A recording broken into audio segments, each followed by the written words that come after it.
Sebelah sini deh.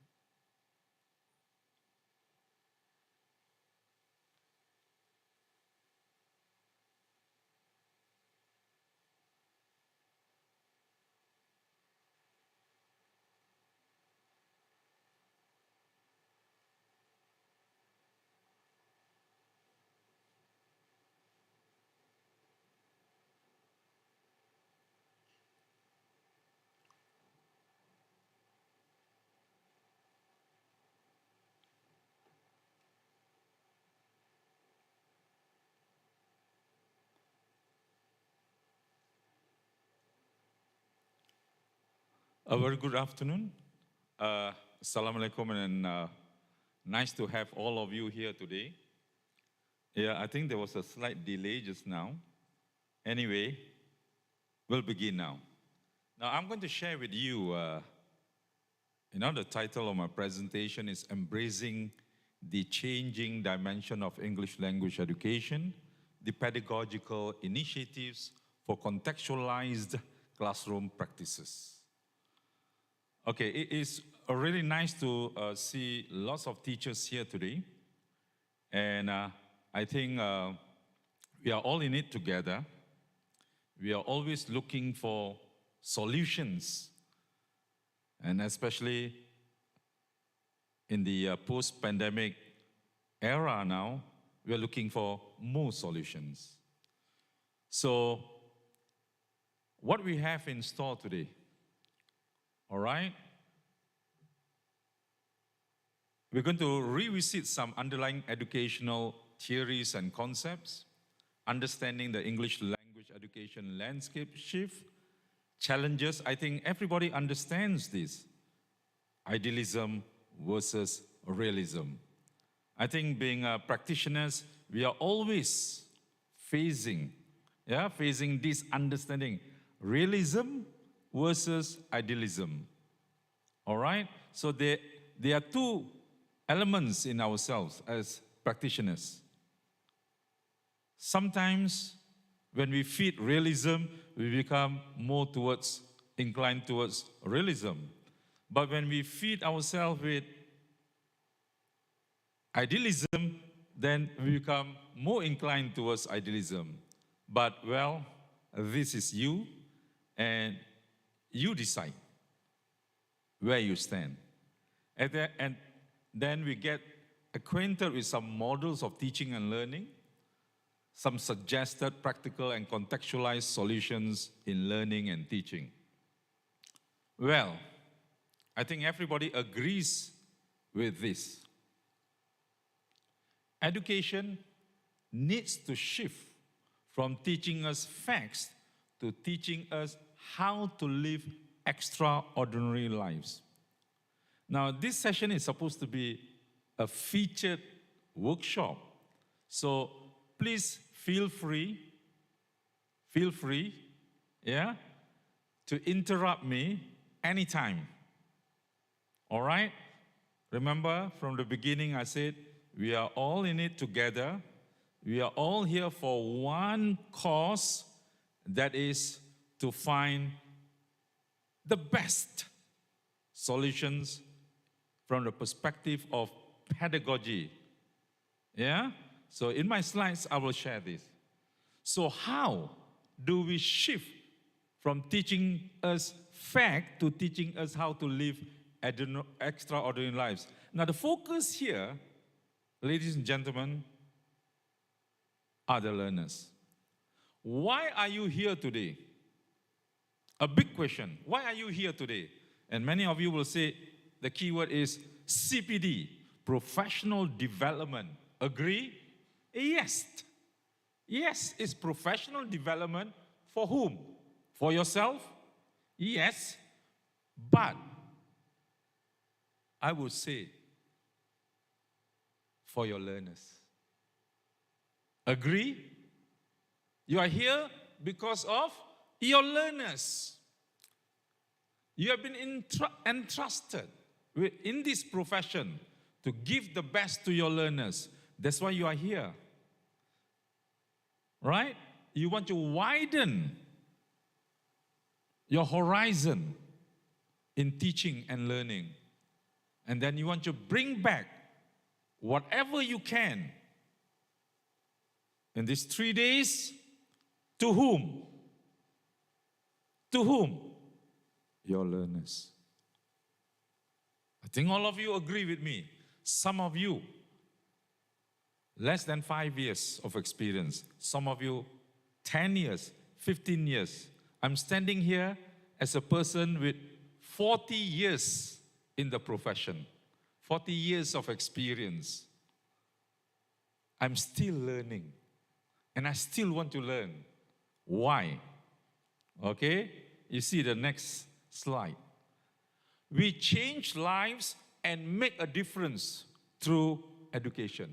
This is my line. This is my tagline. Wherever I go in the world, we change lives and make a difference through education. That's the reason why we are here today.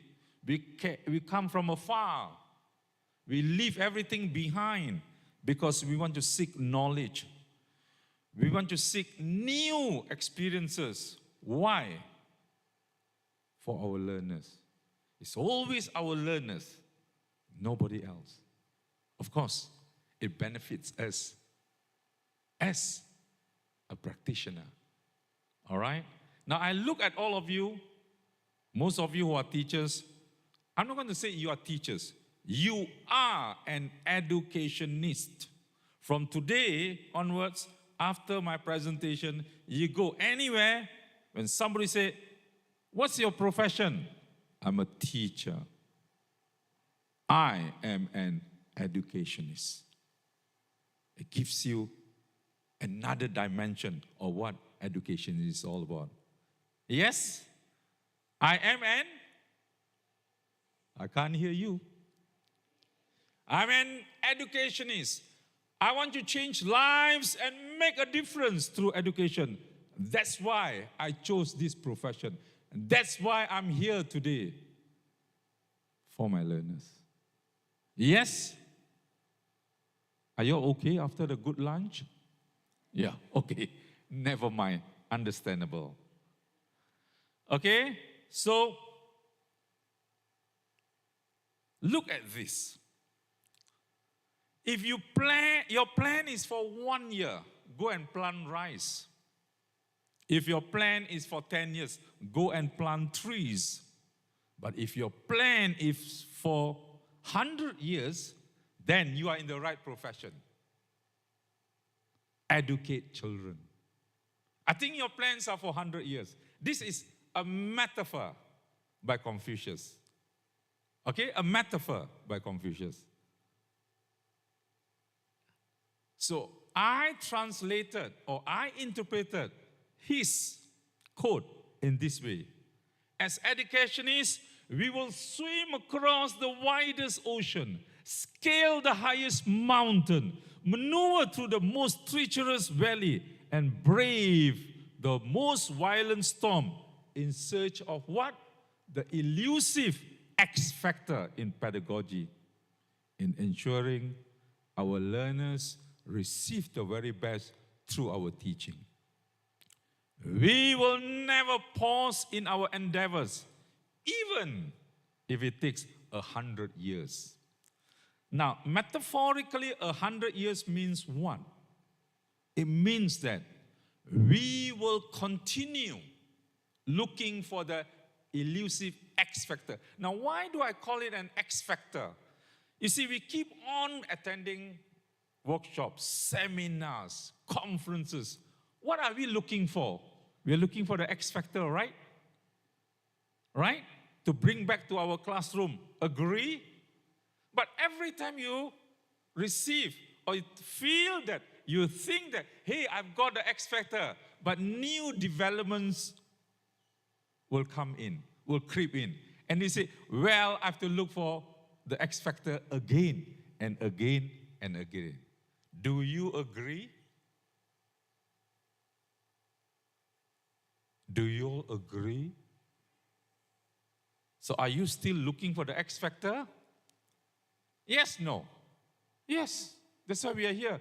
I too am looking for the X factor.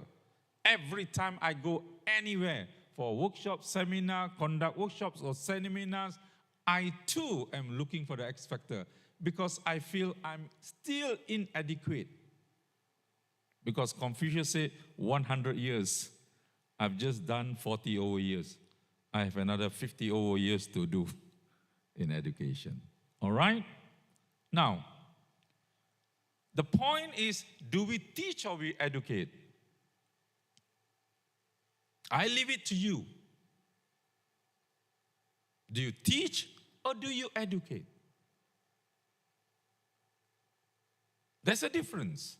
So that's why you teach and you educate, correct? You do both. So tell yourself, I am an educationist. I am an educationist. Because I give intellectual, moral, and social instruction. I'm an experienced and trusted advisor. I advise and show the way. In my classroom, as a practitioner. All right? So far, okay? This is just the preamble. I haven't started yet. All right? I want to set the tone for you. I want you to feel good because I'm feeling very good to meet all of you. Yeah, I can see some of my ex-students are here. Some of my ex-colleagues are here. It's nice to see all of you again. It's nice to see the smiling faces because always remember, Liverpool fans will be very happy. You'll never walk alone.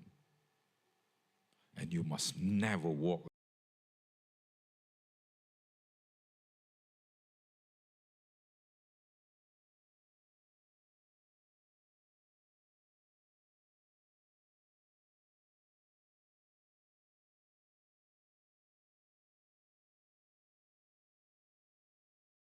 to always subscribe to theories, concepts, okay, and new thoughts and new ideas. Because why? You know, academics spend hours, days, weeks, months, years to come up with something that is very concrete and tangible.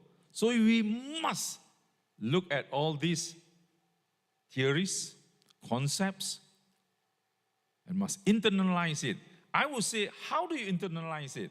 You have to take it, dissect it, all right? Dissect it, digest it, internalize it, and then you have to implement it.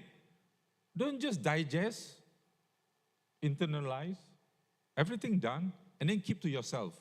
And when you go to class, you don't implement it.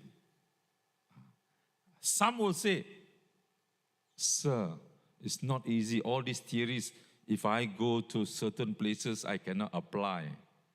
Hey, who asked you to apply the theories and the concept? As per from the shelf. Do it according to your own needs. See, I'm coming to it now. All right? Now, these are something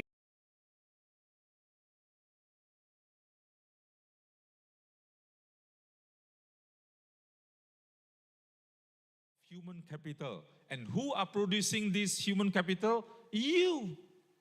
All right? So we must understand this. And then we need to understand this. Oh, we have the 21st century education. 6 C's. Excuse me, I put one more C. So 6 C's plus 1. What is the plus 1? Contextualization.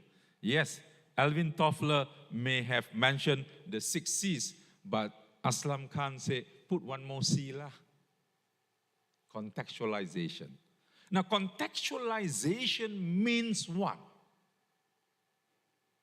Use it according to the needs of your learners. That's the meaning of contextualization. Yes, you get policies, you get, all this coming to you, theories of that, and you say that, wow, I'm overwhelmed. Yes, we understand that. I understand that. I was a teacher trainer in IPG. I'm still a teacher trainer. I always tell my students, hey, these are theories and concepts. When you are posted to Kuala Lumpur, in Bangsa, you contextualize according to the learners of Bangsa, right? If you're posted to Sandakan, the students are different. You're posted to, let's say, Kuching, it's different. So it's all different. Or if you go to Tumpat, or for that matter, Pulau Tioman or whatever, they're all different. The learners are different. You can teach Standard 4 all over Malaysia. Same curriculum, same syllabus, whatever. However, you're contextualized. And even in one school, in Standard 4A and 4J, there are different learners' needs there. So you contextualize. Who is going to take the gun and point it at your head and say, hey, you didn't do your teaching according to teaching 4A, and should you? Just reply this. I'm teaching 4J. I've been in the class for many, many years. I know the needs. Please trust me. Please empower me. I'll give my best to my learners. I can't teach 4J as I teach 4A. Do you agree? Nobody agrees. Do you agree? Yes. All right? Now, so remember the word contextualization. It's a very big word. All right? And then we were given this. All right?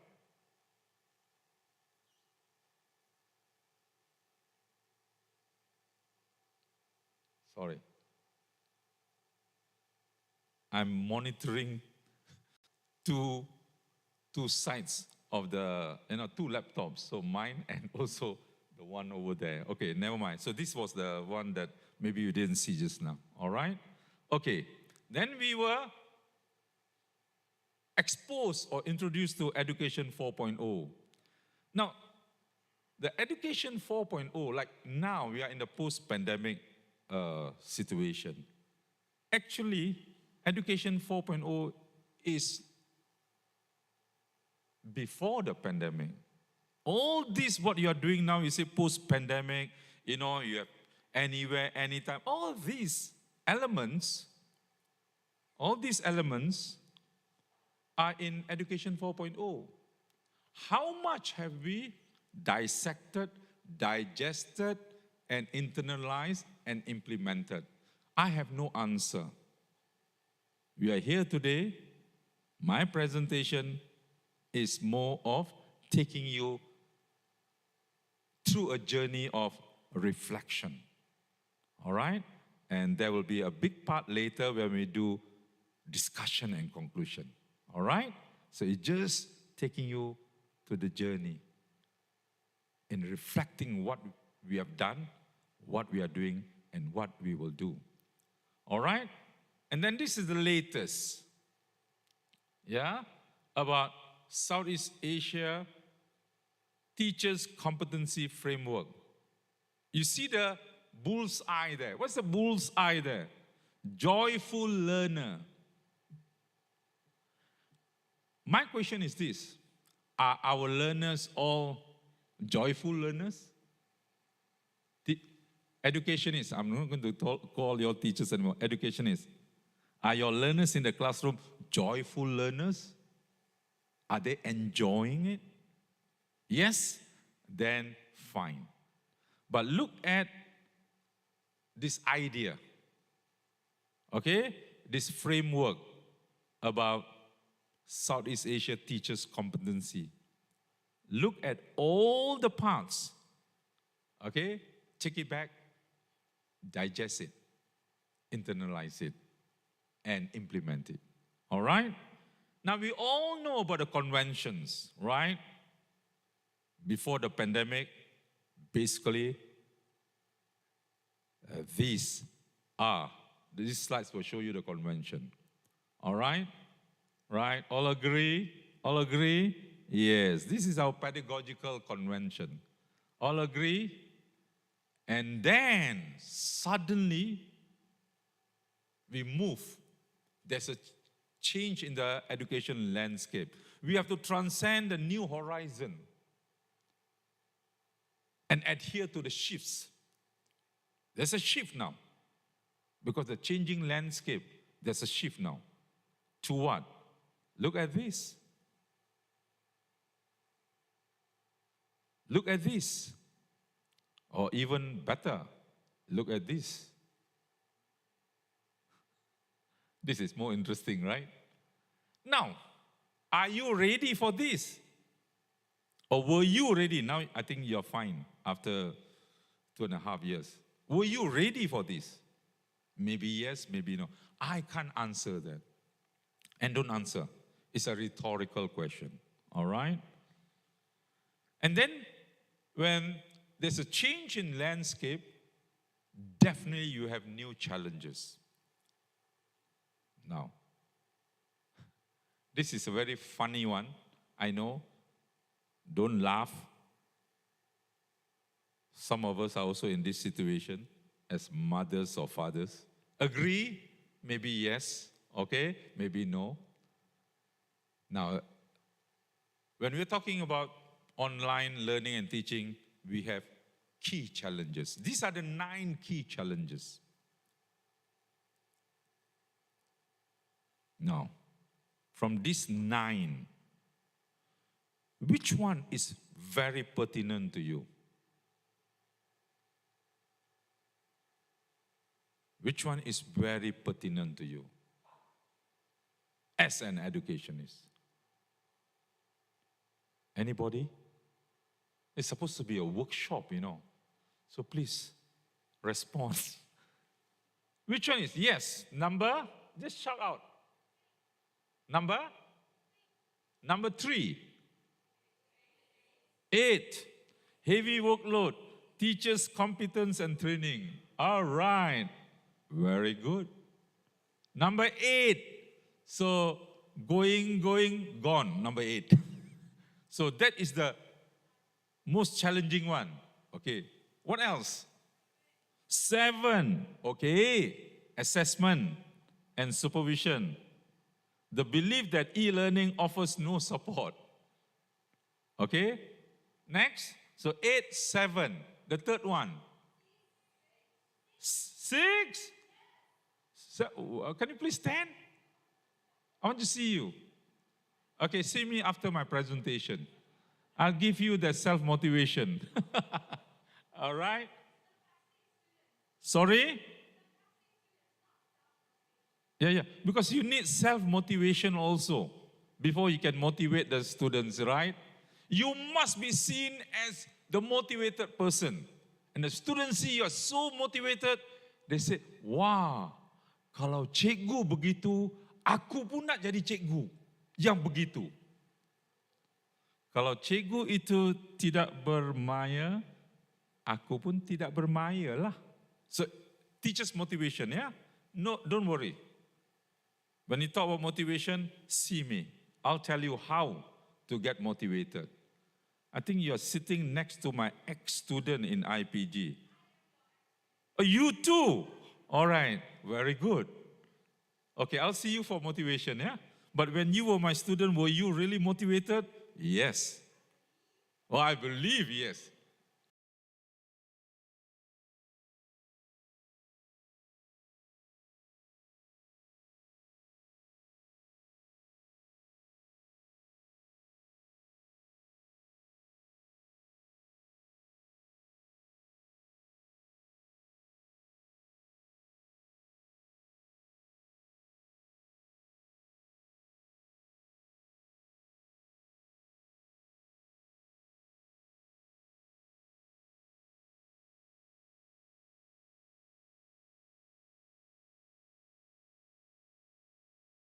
It's not the moderator, the person who introduced. I started late, right? So what time should I end? Please tell me. I can talk until tomorrow.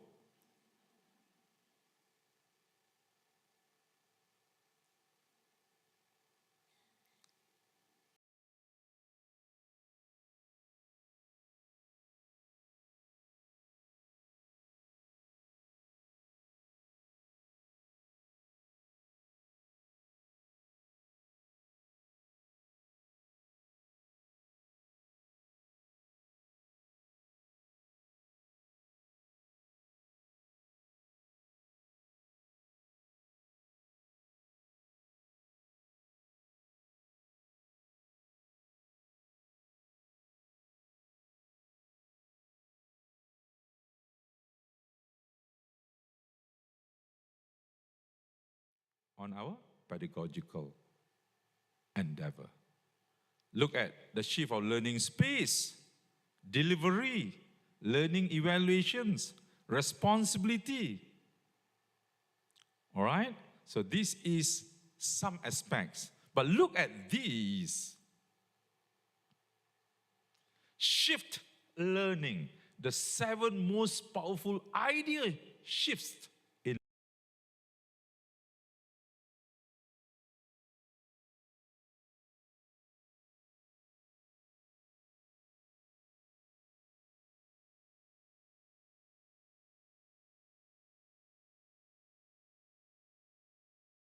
from isolation to connectivism, from privacy to transparency. These are the 7 most powerful idea shifts in learning today. So what shall we do? We take it, okay? Dissect it, digest it, internalize it, and implement it according to the needs of our learners in context. So contextualization. Don't get worried when you see big theories and concepts and say, oh my gosh, no. You just need to implement it from the pedagogical perspective because you are the practitioner, all right? And then we talk about technology literacy, digital literacies, technological adaptability. Just one question. How many of you are digital natives and how many of you are digital immigrants? I'm the immigrant. Of course lah, I'm the immigrant. 40 over years in the business, definitely I'm the immigrant. But I'm still the immigrant. I didn't say that, alamak, aku dah dekat nak pencen lah. Biarkan je, tak payah belajar PowerPoint lah, inilah, apa Canva lah, infographics lah, tak payah dah. Aku nak pencen. Umur berapa? 50 tahun. You see? Tak boleh. Tidak boleh. You have to keep on learning. You have to keep on embracing all these changes until the last day when you clock out from the office. Aku bersara. But actually aku tak bersara. Aku dibesarakan. Agree? I was retired at 60, but I didn't retire. I'm still standing here and talking to you. All right? So we have to move on. We have to keep abreast with the development. We have to tell ourselves, hey, Selagi aku seorang pendidik, aku akan berdiri dan terus mendidik. Dan aku akan embrace technological developments because I want to be that educationist who is going to change lives and make a difference. I'll hold on to that line. I will hold on to that line. I want to change lives and make a difference through education. Okay? Yes. Technology is important in education. All of you agree. Sheila, you agree? Shamini, you agree? Yes. All of you agree. All right? Because provide students with easy to access information. Now you see, because what we call it, technology is ubiquitous. Ubiquitous, right? It is found everywhere. It's very common. You take the handphone, you are studying. In a room or wherever you are, with a handphone you can study. So it is common. It is used everywhere. All right? And then benefits of technology. All right? The benefits of technology in education. All right? You can see that. Many will agree that classroom learning is not only about chalkboards and textbooks. Okay? All of you, all of us, I won't say you because I'm also an educationist. All right? And you see the last one, better engagement. Yes. Compared to textbooks. Textbooks are not fluid. Textbooks are there. Page 1 to 255, it remains stagnant, dormant. But if you go to technology, there is no page. It's infinity. So that's why technology is very, very beneficial. So technology is meant to enhance the curriculum and be used in context. You see? To be used in context. You see, the word context, contextualization is always there. In context. If there is no technology, can you still do it? Yes. Find a way. Technology, ladies and gentlemen, is not the end. Technology is a means to the end. It's a means. It's not your master. Technology is your servant.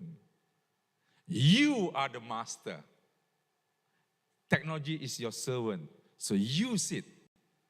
Okay, in this term, yeah, in education, this master and servant thing can be very dangerous, you see. So, just metaphorically telling you, yeah?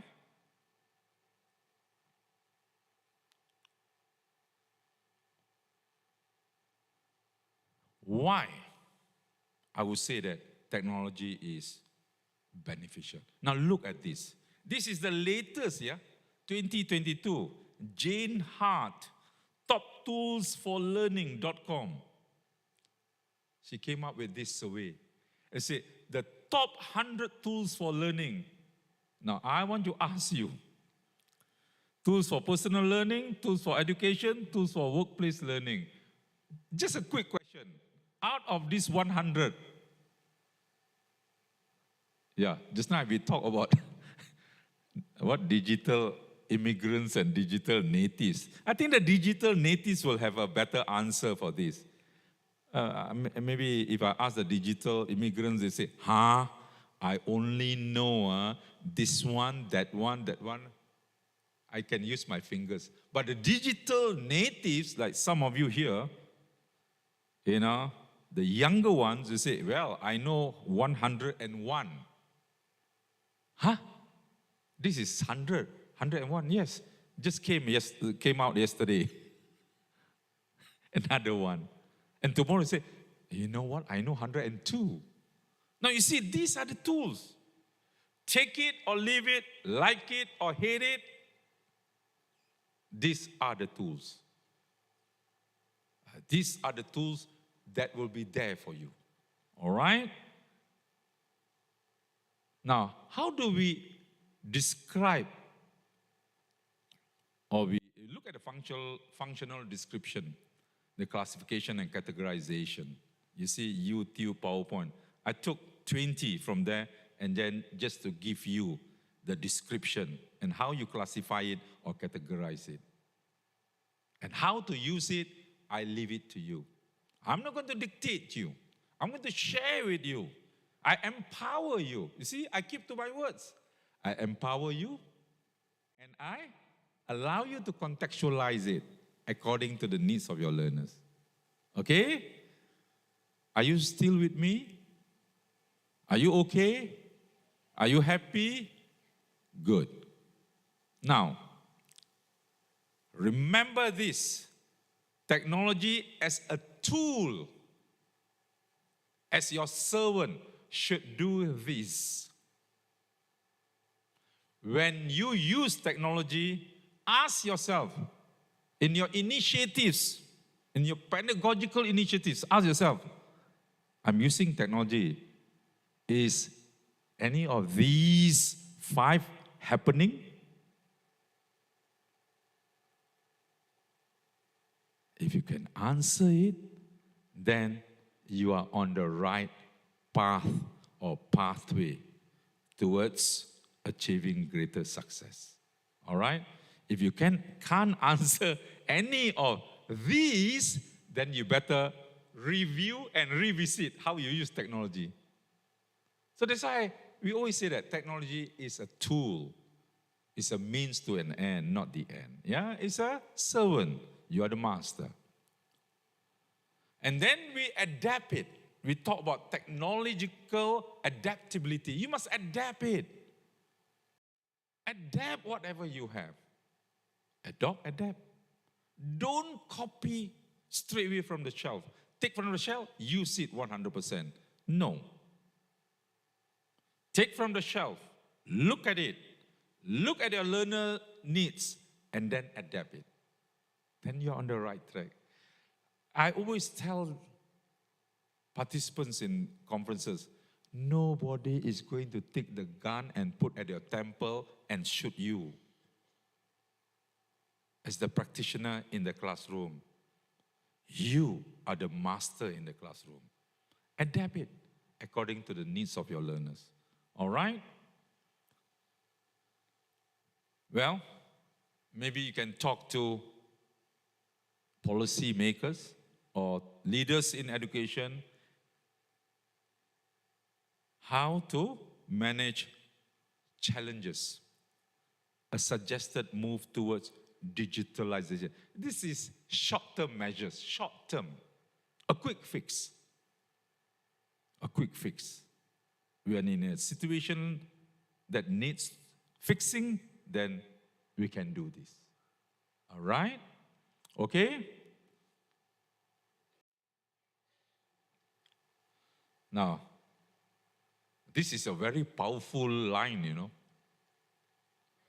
Technology cannot, I repeat, technology cannot replace teachers. But teachers who use technology will replace teachers who don't. Agree? Agree? So all the digital immigrants, please embrace the digital change in pedagogy. Don't turn around and say, it's okay, I'm going to retire. No, it's not okay. You're going to retire. You haven't retired yet. Tomorrow you still have to go to class and be that practitioner.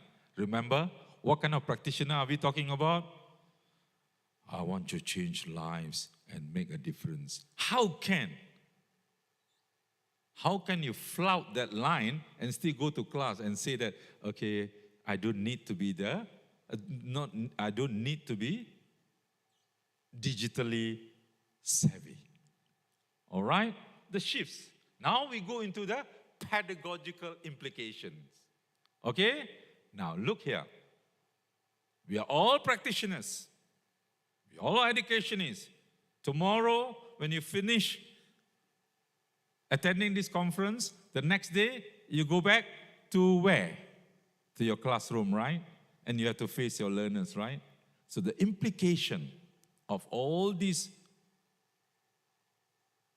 shift in the landscape.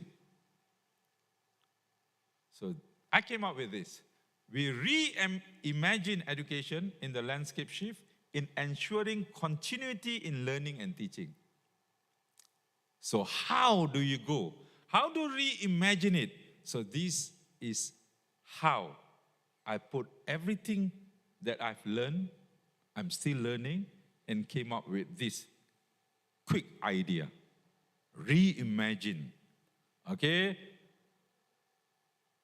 How do you go? Pedagogically, maximizing the use of technology. Remember, as a tool and the servant, not the master. Resources in context to ensure very minimum digital divide among learners. You must remember, when you go to a class, when you have 40 students in the class, you know how many fingers you have at that time? You know how many fingers you have? Don't say, I only have 2 thumbs and 8 fingers. No. When you go to a class with 40 students, you have 40 fingers to hold on to. You know why? Every child is holding your finger. Trust me. Because you are in the classroom. And 40, if you have 50 students, you need 50 fingers. You have 50 fingers. Every child look up to you. Every child will hold your hand or your finger in that sense. So imagine that. Nobody is given extra attention or less attention. Every child is the same. So equity, yeah? Equal. Okay, no divide. Okay, look at testing, evaluation, assessment, and examinations. I think we need to revisit, review, reinvent, reset the button again. Or come up with new practical alternatives. You see, the one that I mentioned just now. Every learner, irrespective of social economic status, has equal rights to learning. Policy makers, institutions, practitioners, educators like you and me, communities, related agencies, including organizations with social responsibilities in education, they need to understand this. They need to remember this. They need to always tell themselves, every child needs to be given same treatment. Okay? Sorry. That was the reimagining of the landscape, yeah? Okay? You can snap whatever photo you want to snap and take it back.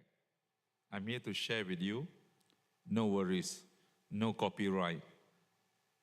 But just mention my name a little bit. Okay? All right.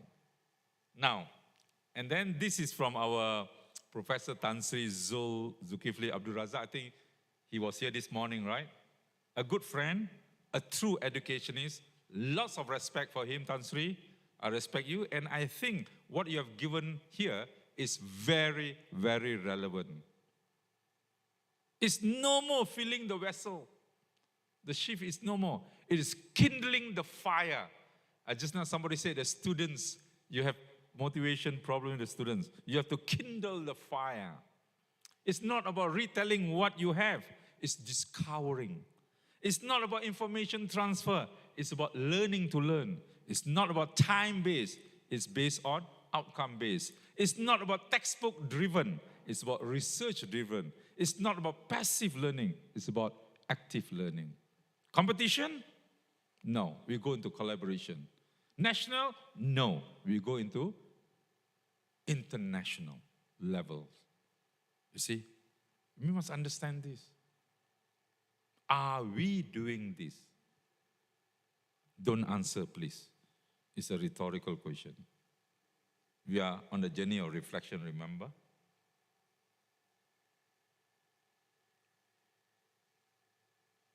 Now, we look at the models, conceptual frameworks from the pedagogy. From here, you think about the initiatives. Okay? Now, we have this very common. Everybody is talking about TPAC, TPAC. You understand TPAC? You have digested it. You have internalized it. You have implemented it. You ask yourself.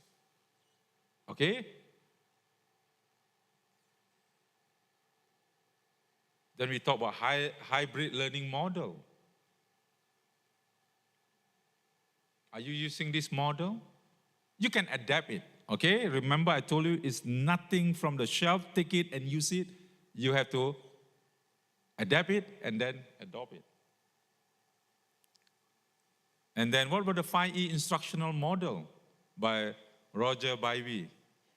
Engage, explore, explain, elaborate, evaluate. Now you see, models come up with it. Now my question is this. You have your own models, agree? If you are teaching in Bau, Sarawak, you come up with your own models. And don't say that, hey, I'm just 5 years in the profession. How can I come up with a model and share with people? Let me tell you this. You can be 1 year in the profession, but you can come up with your own model. Don't worry. You are the practitioners. You are in the classroom. You know what is good and not so good for your learners. You come up with your model. You share your model. And others will look at your model and say, hey, I may want to adopt it after adapting it. Share. Anyone here from Bau? Sarawak? No. Anyone from Sarawak here? Yes. Where? Oh, many. From where? The one with tudung merah. Sorry? Kuching. Kuching not so bad lah. Anybody else in the outskirts of the city? Where are you from, sir? Kuching. Anybody away from Kuching? All Kuching. Okay. Not so bad lah, Kuching, yeah? I've been to Kuching many times. Not that bad. What about Bau? Limbang. You can come up with your own models and share it. And people will buy it. Buy here means to use lah. Not a business deal, okay? All right? So remember, you can come up with your model, okay? And see whether it is applicable. You see, pedagogy is something that is very fluid. It's between you and your learners. Listen, read, talk about, take it, dissect it. I always use the word. Digest it, internalize it, contextualize it, implement it. You are the practitioner.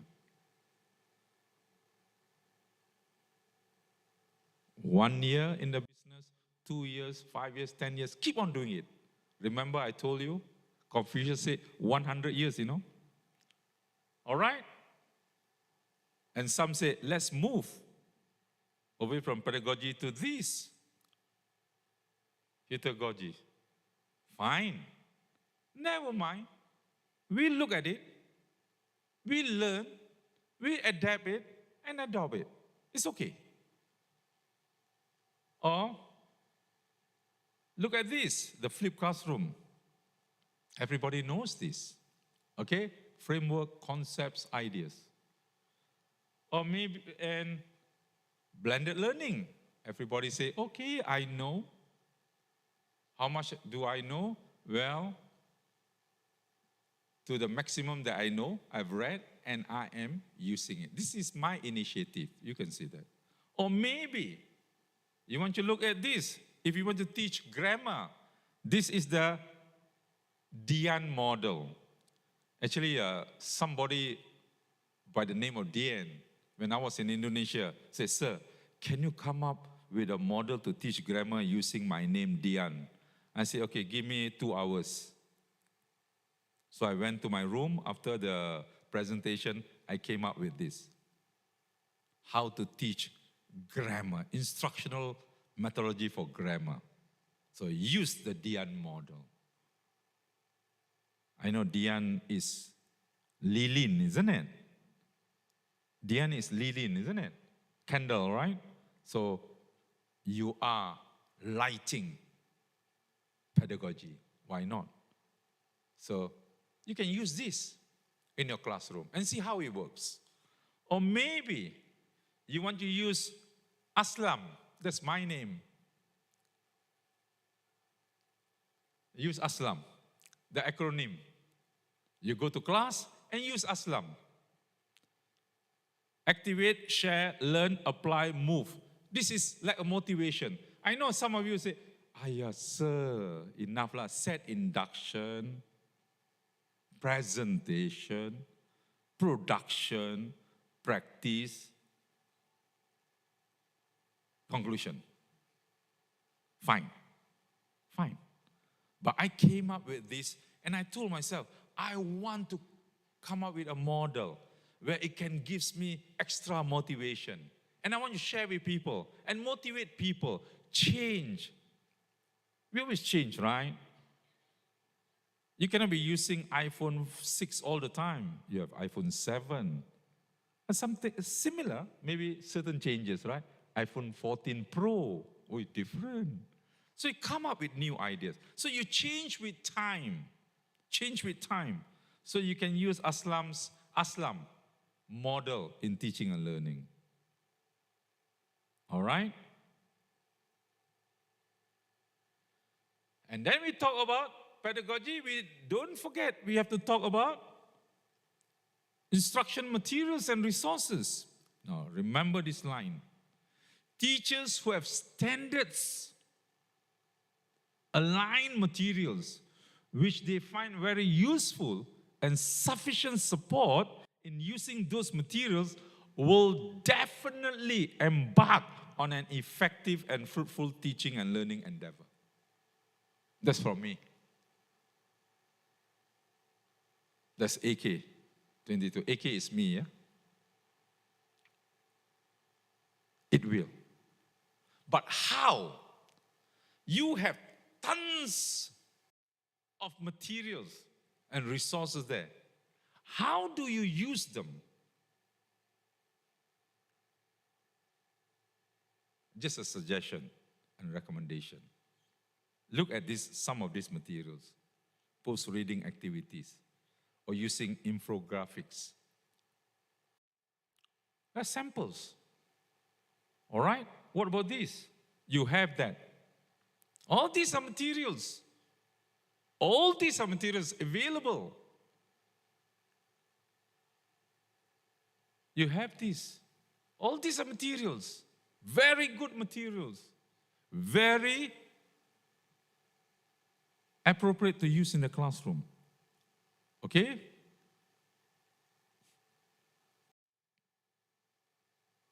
You have seen all this, right? The question is this. Applications and utilizations of design and developed materials and resources. These are pertinent questions you must ask yourself. What should I use? When should I use? How should I use? What factors must I take into great consideration?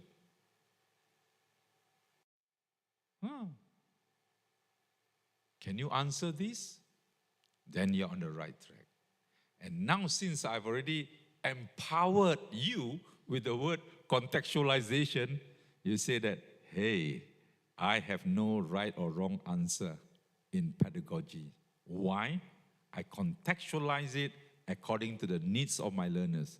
Yes. Yes. Stick to it, yeah? For example, a practical approach. You come out with your own scheme. Just an extract of the scheme. Topic, instruction procedures or activities, underlying principles and beliefs, outcome and remarks. Now you must remember this. Whatever we do in the classroom, you must justify. There must be the framework, the theory, the concept that you use.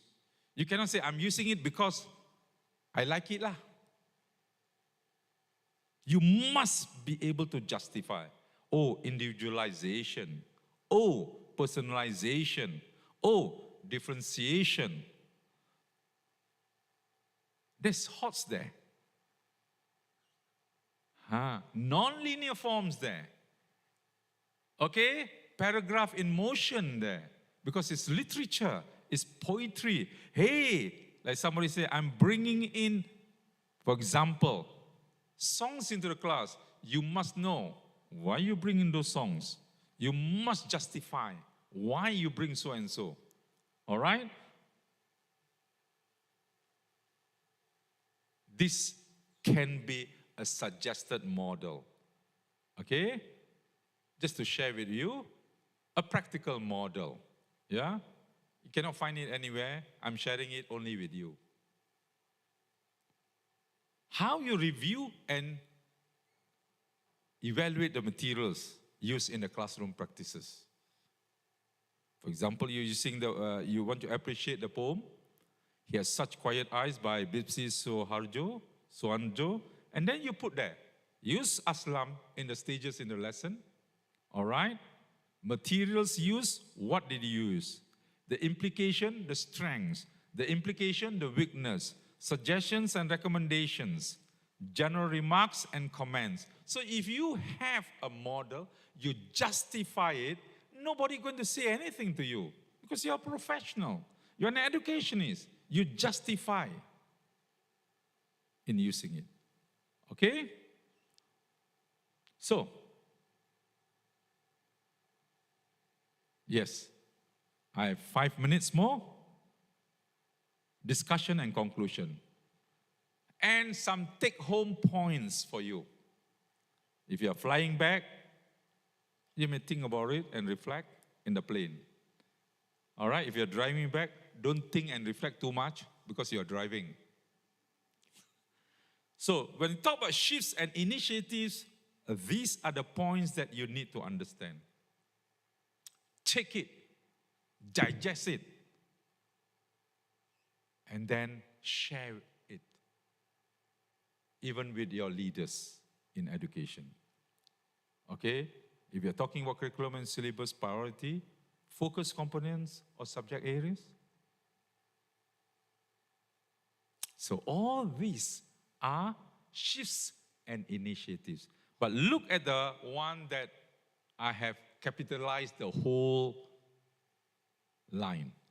We need a formidable, passionate, and accountable think tank group which will provide contextualized solutions based on current research and sciences. We need that. We need that. And then look on the left. I have highlighted the word empowerment. We empower you, teachers. You are the practitioners. You go to the classroom. We empower you. We have trust in you. We have belief in you that you will uphold the pride and dignity of an ELT practitioner. We'll vouch for you because you are going to change lives and make a difference. That's why you became an educationist, not a lawyer, not an engineer, not a medical doctor. Agree? Hey, hello.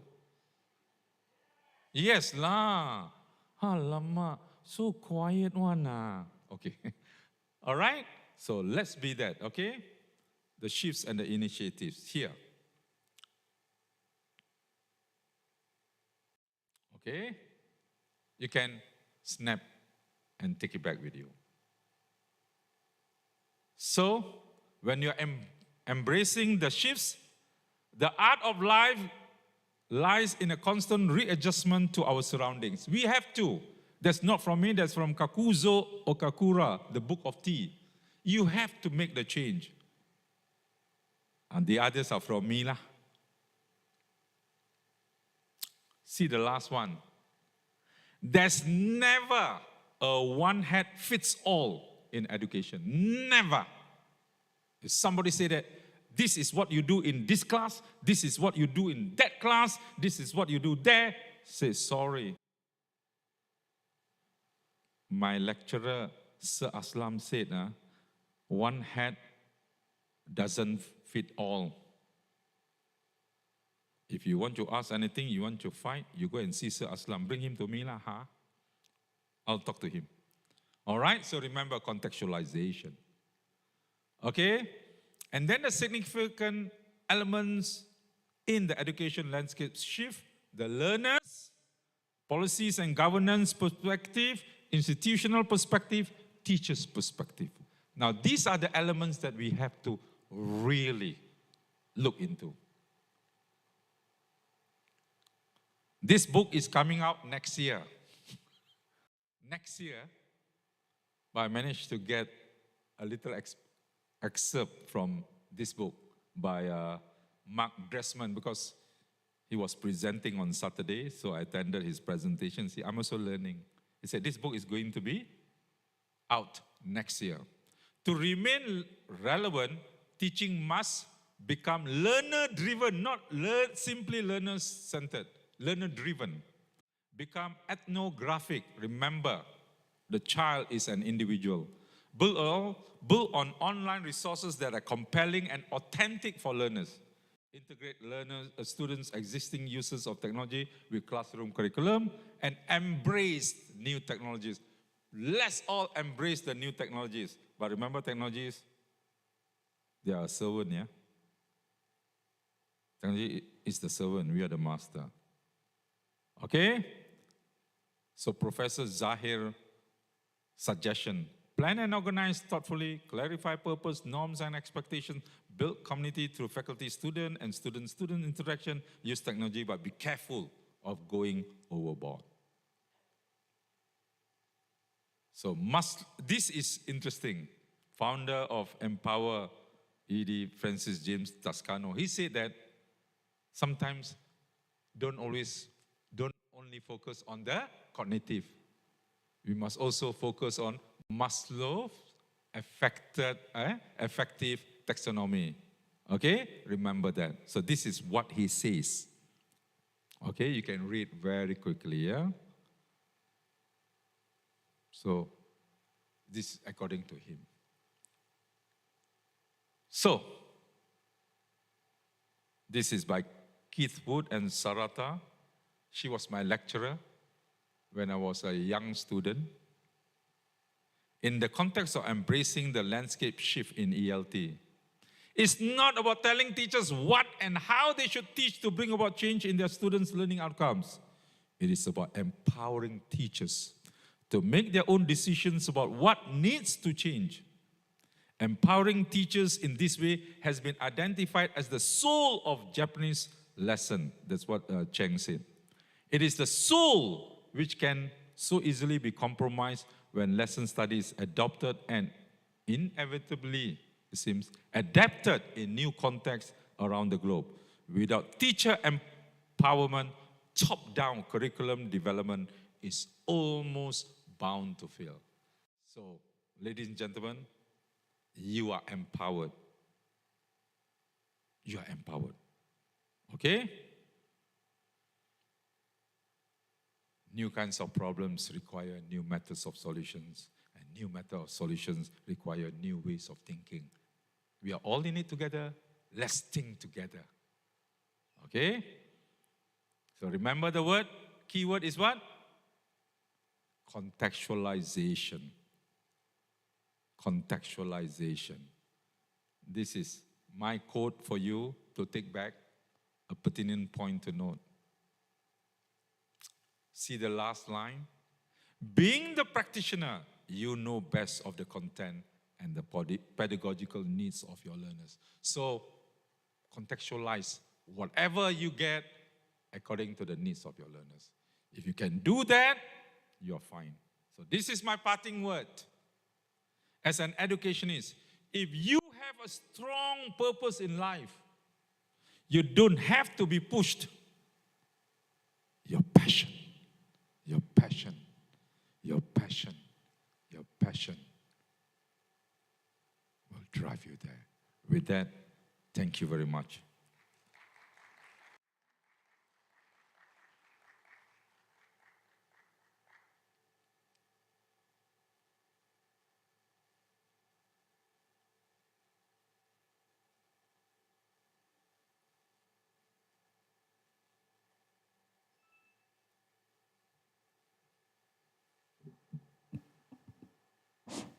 Thank you, Dr. Haslam Khan, for your inspiring workshop.